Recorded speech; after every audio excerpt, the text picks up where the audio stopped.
Bismillahirrahmanirrahim. Assalamualaikum warahmatullahi wabarakatuh. Perkenalkan, nama saya Nurul Haq Muhlisa dengan NIM A1M220057. Pada kesempatan kali ini, saya akan menjelaskan beberapa model pembelajaran, yakni Project Based Learning, Problem Based Learning, Discovery Learning, and Inquiry Learning. Namun, sebelum melangkah ke model-model pembelajarannya, saya akan menjelaskan terlebih dahulu apa itu model pembelajaran. Arendes 1997 menyatakan bahwa model pembelajaran adalah kerangka kerja yang memberikan gambaran sistematis untuk melaksanakan pembelajaran agar membantu belajar siswa dalam tujuan tertentu yang ingin dicapai. Nah, artinya model pembelajaran merupakan gambaran umum namun tetap mengerucut pada tujuan yang khusus.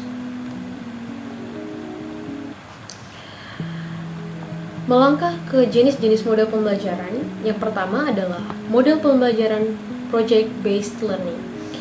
Gutman and Stivers 2010 mendefinisikan Project-Based Learning sebagai pendekatan pengajaran yang dibangun di atas kegiatan pembelajaran dan tugas nyata yang memberikan tantangan bagi peserta didik yang terkait dengan kehidupan sehari-hari untuk dipecahkan secara berkelompok.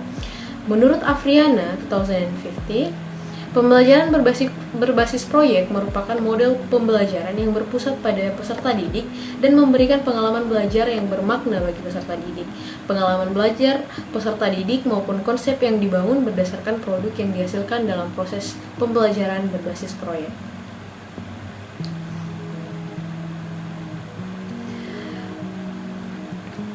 Nah, jadi model pembelajaran Project-Based Learning atau pembelajaran berbasis proyek merupakan model pembelajaran yang berpusat pada peserta didik untuk melakukan suatu investigasi yang mendalam pada suatu topik. Peserta didik secara konstruktif melakukan pendalaman pembelajaran dengan pendekatan berbasis riset terhadap permasalahan dan pernyataan yang berbobot, nyata, dan relevan. Melangkah ke langkah-langkah penerapan Project-Based Learning. Langkah pertama adalah pengenalan masalah atau penentuan pertanyaan mendasar. Nah, tujuan dari langkah pertama ini adalah yang pertama untuk meningkatkan critical thinking atau mendorong berpikir kritis mencari jawaban dari pertanyaan yang diberikan. Caranya adalah dengan melakukan sebuah pendekatan, yaitu mengamati fenomena sekitar atau dunia nyata yang dihubungkan dengan topik yang dibahas, kemudian mengasosiasi atau menghubungkan keterkaitan fenomena alam dengan topik yang dibahas. Langkah kedua adalah penyusunan rancangan proyek. Tujuan dari langkah kedua ini adalah sama seperti langkah pertama, untuk mengembangkan kemampuan berpikir atau critical thinking dengan menggali pengetahuannya sendiri untuk menyusun rancangan tersebut. Yang kedua adalah untuk mengajarkan siswa untuk menjadi kreatif dengan mengembangkan kreativitasnya dalam membuat rancangan. Kemudian adalah untuk meningkatkan sifat kerjasama dengan kelompoknya dalam membuat rancangan. Dan yang terakhir adalah untuk mengkomunikasikan rancangan dengan teman dan pendidiknya. Pendekatan yang dilakukan adalah mendiskusikan rancangan proyek, mencoba untuk mengkomunikasikan dengan teman kelompok dan pendidiknya. Nah, langkah ketiga adalah penyusunan rencana kerja. Tujuan dari penyusunan rencana kerja ini adalah meningkatkan kemampuan berpikir kritis, meningkatkan kreativitas, meningkatkan kolaborasi dan komunikasi. Caranya, kita bisa mengasosiasikan, mendiskusikan, dan juga mengkomunikasikan seperti dengan langkah sebelumnya.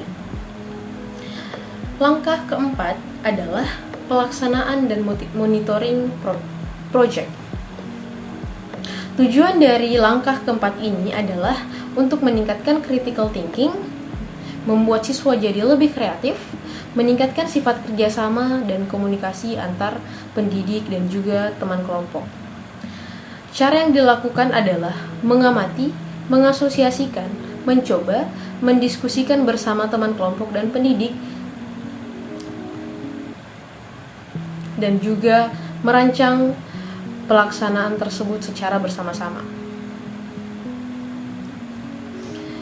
Langkah kelima adalah pengujian hasil atau presentasi. Tujuan dari pengujian hasil itu adalah untuk menumbuhkan sifat kreatif, menumbuhkan sifat komunikatif terhadap peserta satu sama lain, dan meningkatkan sifat kolaborasi atau kerjasama. Dan langkah terakhir adalah evaluasi dan refleksi. Tujuannya adalah untuk meningkatkan critical thinking dan untuk membantu para siswa bagaimana cara menyimpulkan atau mengevaluasi seluruh kegiatan yang telah dilakukan selama proses pembelajaran. Adapun sumber belajar yang dapat kita akses berkaitan dengan project based learning, ada Division of Teaching and Learning Office of Curriculum Standards and Academic Engagement. Yang kedua adalah Educational Technology Division Ministry of Education Malaysia Project Based Learning Handbook, Educating the Millennial Learner. And the third is Nur Rahman Sabar, Pendekatan Project Based Learning sebagai upaya internalisasi scientific method bagi mahasiswa calon guru fisika. Berikut adalah sumber belajar yang dapat kita akses regarding to the project based learning method. Kemudian adalah problem based learning. Problem based learning ini merupakan model pembelajaran kedua setelah project based learning. Menurut Dutch, pada tahun 1995 dalam Aris Schoeman 2014 130 mengemukakan bahwa pengertian dari model problem based learning adalah pembelajaran berbasis masalah atau model pengajaran yang bercirikan adanya permasalahan nyata sebagai konteks untuk peserta didik belajar berpikir kritis dan keterampilan untuk memecahkan masalah serta memperoleh pengetahuan. Kemudian, Finkel and Thorpe 1995 dalam Aris Schoeman 2014-130 menyatakan bahwa problem-based learning merupakan pengembangan kurikulum dan sistem pengajaran yang mengembangkan secara stimulan, strategi pemecahan masalah, dan dasar-dasar pengetahuan dan keterampilan dengan menempatkan para peserta didik dalam berperan aktif sebagai pemecah permasalahan sehari-hari yang tidak terstruktur dengan baik.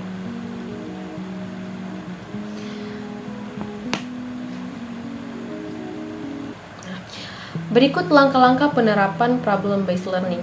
Yang pertama adalah orientasi siswa kepada masalah. Nah, kegiatan yang pertama ini dilakukan dengan cara menjelaskan tujuan pembelajaran yang ingin dicapai oleh guru. Selanjutnya, disampaikannya terkait logistik yang dibutuhkan atau bahan-bahan yang dibutuhkan, serta diajukannya suatu masalah yang harus dipecahkan oleh siswa, memotivasi siswa agar dapat terlibat secara langsung untuk melakukan aktivitas pemecahan masalah yang terjadi dan yang menjadi pilihannya. Yang kedua adalah mengorganisasikan siswa untuk belajar. Nah, guru dapat melakukan perannya untuk membantu siswa dalam mendefinisikan dan mengorganisasikan tugas belajar yang terkait dengan masalah yang disajikan. Yang ketiga adalah membimbing penyelidikan individual maupun kelompok. Guru melakukan usaha untuk mendorong siswa dalam mengumpulkan informasi yang relevan atau terkait dan mendorong siswa untuk melakukan eksperimen untuk mendapatkan pencerahan dalam masalah yang dikaji. Yang selanjutnya adalah mengembangkan dan menyajikan hasil karya. Guru membantu para siswa-siswanya dalam melakukan perencanaan dan penyiapan karya yang sesuai seperti laporan, video, atau model, serta guru membantu para siswa untuk berbagi tugas antar anggota dalam kelompoknya. Nah, yang selanjutnya adalah menganalisis dan mengevaluasi proses pemecahan masalah. Guru membantu para siswa dalam melakukan refleksi atau evaluasi terhadap penyelidikan mereka dalam setiap proses yang mereka gunakan. Yang ketiga adalah model pembelajaran discovery learning. Merujuk pada Permendikbud nomor 22 tahun 2016 adalah pembelajaran berbasis masalah bertujuan untuk mengembangkan instrumen penilaian proyek berbasis model discovery learning yang layak digunakan dan sebagai salah satu inovasi pengembangan penilaian proyek secara lebih operasional. Sementara menurut pakar pendidikan Rusman, discovery learning adalah dukungan seorang individu atau kelompok untuk menemukan pengetahuannya sendiri berdasarkan pengalaman yang didapatkannya. Nah, model pembelajaran penyingkapan atau penemuan discovery adalah memahami konsep, arti, dan hubungan melalui proses intuitif untuk akhirnya sampai kepada suatu kesimpulan. Discovery terjadi apabila individu terlibat secara langsung dalam penggunaan proses mentalnya untuk menemukan beberapa konsep dan prinsip. Nah, discovery dilakukan melalui observasi, klasifikasi, pengukuran, prediksi, penentuan, dan inferensi. Proses tersebut disebut cognitive process, sedangkan discovery itu sendiri adalah the mental process of assimilating concepts and principles in the mind. Nah, langkah-langkah penerapan discovery learning. Yang pertama adalah pemberian rangsangan atau stimulation. Nah, hal ini sejalan dengan teori behavioristik atau pemberian rangsangan kepada siswa, dan siswa akan memberi respon sesuai dari rangsangan yang diberikan. Yang kedua adalah pernyataan atau identifikasi masalah. Yang ketiga adalah data collection atau pengumpulan data. Lalu setelah diadakan pengumpulan data, maka data tersebut diolah di pengolahan data, lalu dibuktikan tingkat kevalitan atau kebenaran dari data tersebut, lalu menarik kesimpulan atau generalization. Nah, model yang terakhir adalah inquiry learning. Menurut Charin and Sun dalam Ahmadi 2005-108, metode inquiry didefinisikan sebagai suatu rangkaian kegiatan belajar yang melibatkan secara maksimal seluruh kemampuan siswa untuk mencari dan menyelidiki masalah secara sistematis, kritis, logis, dan analisis, sehingga mereka dapat merumuskan sendiri penemuan mereka dengan rasa percaya diri. Sedangkan Trowbridge and Bybee 1986 mengemukakan inquiry is the process of defining and investigating problems, formulating hypotheses, designing experiments, gathering data, and drawing conclusions about problems. Nah, jadi pendekatan atau model inquiry ini sendiri adalah suatu pendekatan yang digunakan dan mengacu pada suatu cara untuk mempertanyakan, mencari pengetahuan atau informasi, atau mempelajari suatu gejala. Nah, pembelajaran ini selalu mengusahakan agar siswa selalu aktif secara mental maupun fisik.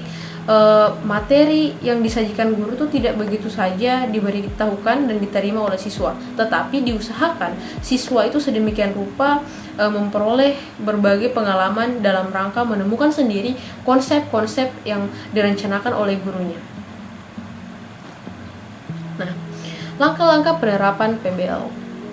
Nah, seperti pada pengertian Trowbridge and Bybee, dia mengemukakan bahwa inquiry is the process of defining and investigating problems, formulating hypotheses, designing experiments, gathering data, and drawing conclusion about problems. Nah, hal tersebut merupakan bagian-bagian dari langkah-langkah penerapan metode ini. Yang pertama adalah orientasi. Nah, orientasi ini adalah langkah untuk membina suasana atau situasi pelajaran yang lebih responsif. Nah, pada langkah ini, guru mengondisikan agar siswa siap melaksanakan proses pembelajaran. Guru merangsang, seperti yang dikatakan oleh Charin dan Sun, guru ini merangsang siswanya dan mengajak siswa untuk berpikir dalam memecahkan masalah. Nah, langkah orientasi merupakan langkah yang sangat penting karena keberhasilan strategi ini tergantung pada kemauan siswa untuk ikut beraktivitas menggunakan kemampuannya dalam memecahkan masalah. Tanpa kemauan dan kemampuannya itu, maka proses pembelajaran tidak akan berjalan dengan lancar. Nah, yang kedua adalah merumuskan masalah.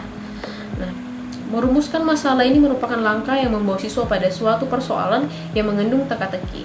Nah, persoalan yang disajikan itu pun adalah persoalan yang menantang siswa untuk berpikir secara kritis dalam menyelesaikan teka-teki itu.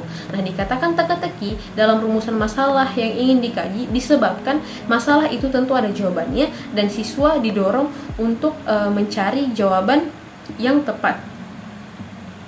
Nah, proses mencari jawaban itulah yang sangat penting dalam strategi inquiry ini, karena melalui proses tersebut siswa akan memperoleh pengalaman yang sangat berharga atau pengalaman yang tidak begitu didapatkan di metode lain sebagai upaya untuk mengembangkan mental melalui proses berpikir yang menjadi tujuan dari setiap model pembelajaran. Nah, yang ketiga adalah merumuskan hipotesis. Nah, hipotesis adalah jawaban sementara dari suatu permasalahan yang sedang dikaji. Sebagai jawaban sementara, hipotesis perlu diuji dulu kebenarannya. Nah, disinilah siswa akan melakukan pengaitan dari masalah-masalah yang dirumuskan untuk mengambil hipotesis atau dugaan-dugaan sementaranya.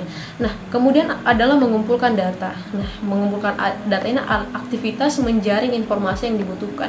Siswa dituntut untuk mendapatkan informasi-informasi yang berkaitan dengan pembelajaran yang sedang dilakukan. Nah, hal ini juga dapat merangsang kemampuan berpikir kritis siswa dalam mengumpulkan data-data yang terkait dengan topik pembelajaran saat itu. Yang kelima adalah menguji hipotesis. Nah, di sini siswa dapat menentukan jawaban yang mana yang diterima dan jawaban yang mana yang tidak diterima sesuai dengan informasi yang diperoleh berdasarkan pengumpulan data sebelumnya. Dan yang terakhir adalah merumuskan kesimpulan. Nah, merumuskan kesimpulan adalah proses mendeskripsikan atau menjawab semua temuan yang diperoleh berdasarkan hasil pengujian hipotesis. Nah, untuk mencapai kesimpulan yang akurat, sebaiknya guru mampu menunjukkan pada siswa data mana yang relevan. Nah, di sini pun guru tetap memberikan bantuannya, guru tetap memberikan kontribusinya, namun siswa dianggap harus lebih aktif daripada guru itu sendiri. Nah, that's all from my materials today. Thank you for your attention. Wassalamualaikum warahmatullahi wabarakatuh.